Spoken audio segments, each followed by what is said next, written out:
Okay, I want to touch on something that is a known problem, and I'm sure very few people know of a cure for it.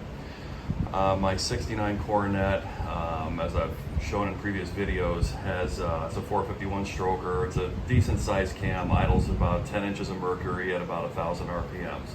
Right now I have a 750 double pumper on it. I'm looking to put on a 1407 Edelbrock that I have. The 1407 and 1411 Edelbrocks are known for having a part throttle stumble, even on stock engines. The problem can also be found on the 1406. Even the new current AVSs can also have this problem, but the problem mainly plagues the 1407 and 1411, the 750 CFM manual and electric choke AFB. So the problem is, and according to even the Edelbrock book that comes with the carburetor, any kind of troubleshooting or anything regarding a stumble, a bog, an off-idle hesitation or anything like that is supposedly cured by adjusting your idle mixture screws, which do have an effect on part throttle operation, and also playing around with the jets and the metering rods. That issue, especially with the large primary 750, the 1407 and 1411, does not, I would say at least probably 60-70% of the time, those adjustments that I've mentioned do not cure the problem. So basically what the problem is, I've got a parts carburetor here that I took apart. This is your primary booster assembly right here. This is out of a 600. It's the same thing, same idea, same basic layout as the 750s. So right here is your idle jet.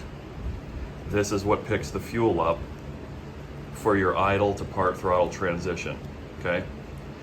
It travels up here and back down through this passage right here.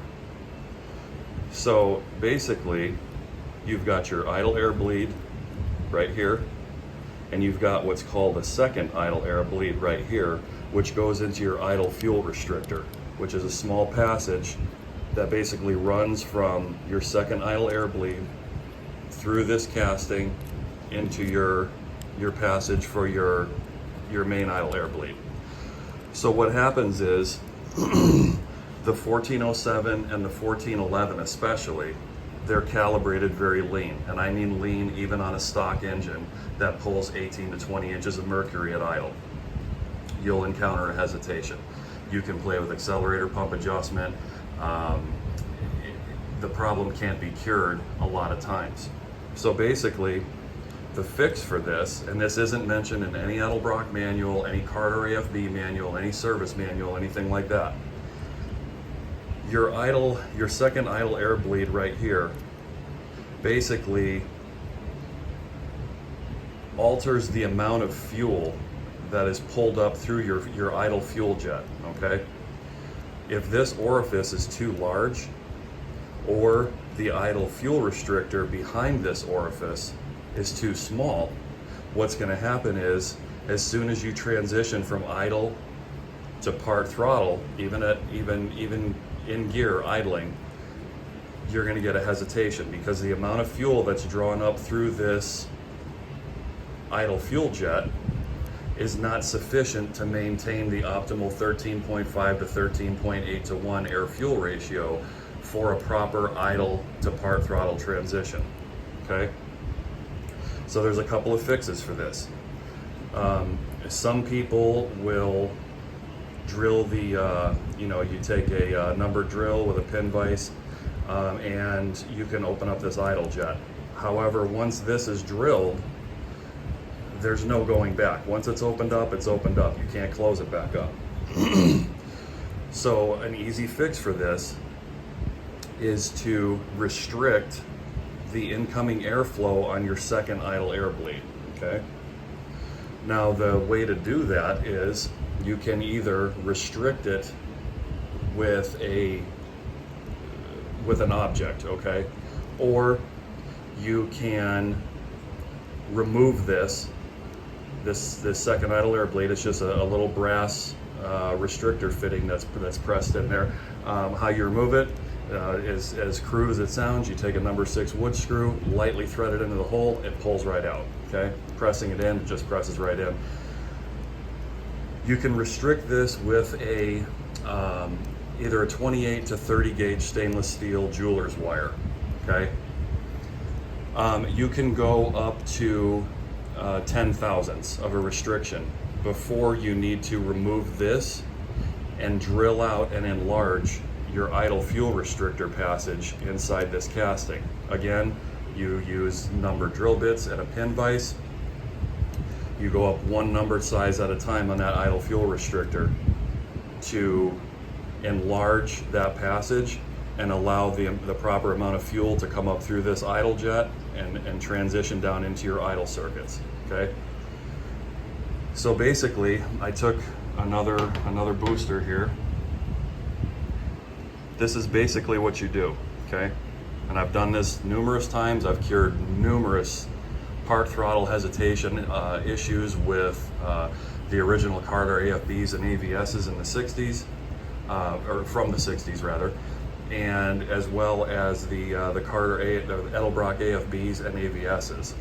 So right here you'll see this small little piece of wire right here, okay?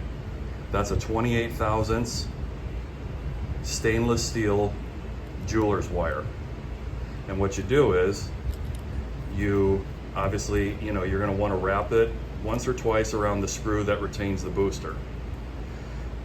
You'll then take it and stick it into the second idle air bleed passage, roughly about 1/4 of an inch. You don't want it to enter the idle fuel restrictor passage that runs through here, because then you're basically going against what you're trying to do. You're wanting to limit the air going into this, but you'll end up limiting the fuel that passes through this, okay? So like I said, you put it in there about 1/4 of an inch. Snug these screws down when you put your boosters back in and everything, and see how it acts. You can, I've run a 30 thousandths wire before. This one in this carburetor, just for demonstration, is a 28 thousandths wire. And like I said, you can go up to roughly a 10 thousandths wire in this second idle air bleed for a restriction before you need to abandon the restriction of the second idle air bleed, and that's when you need to remove it and start opening up that idle fuel restrictor passage inside here. Basically, it's a short passage. If you can see in here, this right here, the second idle air bleed and your idle fuel restrictor, pass right into this passage right here where your first idle air bleed is. You can see right through it there. So basically, you want to open that up if need be. Like I said, most of the time this can be cured by just restricting the second idle air bleed. But this hole goes up kind of on an angle like that, so when you do drill, if you get to that point, keep in mind that it angles up. So you don't want to just ram the drill bit in there, because for one, you'll break it off because they're such small bits. But also you want to go up on an angle. Find your, with your numbered drill bit set, stick the shank end of the bit inside the idle fuel restrictor passage until you get a snug fit. That's what you're going to determine your size with as your baseline. From there, you'll go up one numbered size at a time. Run one number size up through it, put it back together, try it.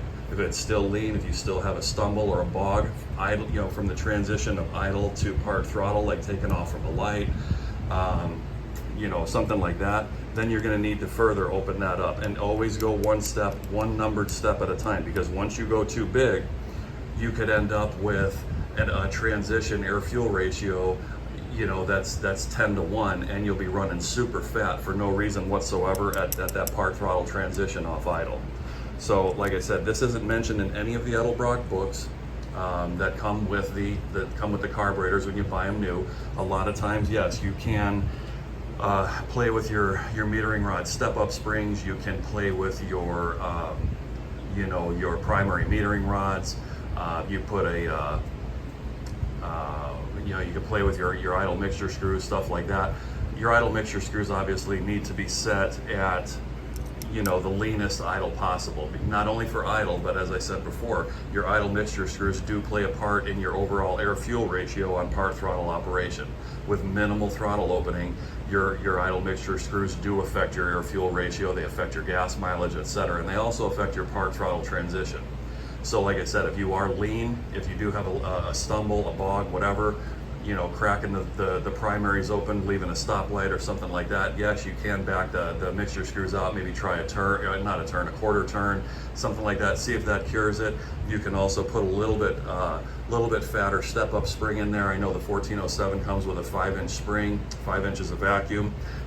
You can maybe try like a 6. It depends on what your engine idle vacuum is, because the general rule is you want to whatever your idle vacuum is, say you're pulling 14 inches of mercury at idle, you're going to want to have a step-up spring, which is basically going to be 50% or half of what your idle vacuum is. So you would start with a 7-inch spring on your Edelbrocks, your AVSs, your Carters, stuff like that. Same basic principle that a Holley power valve works on.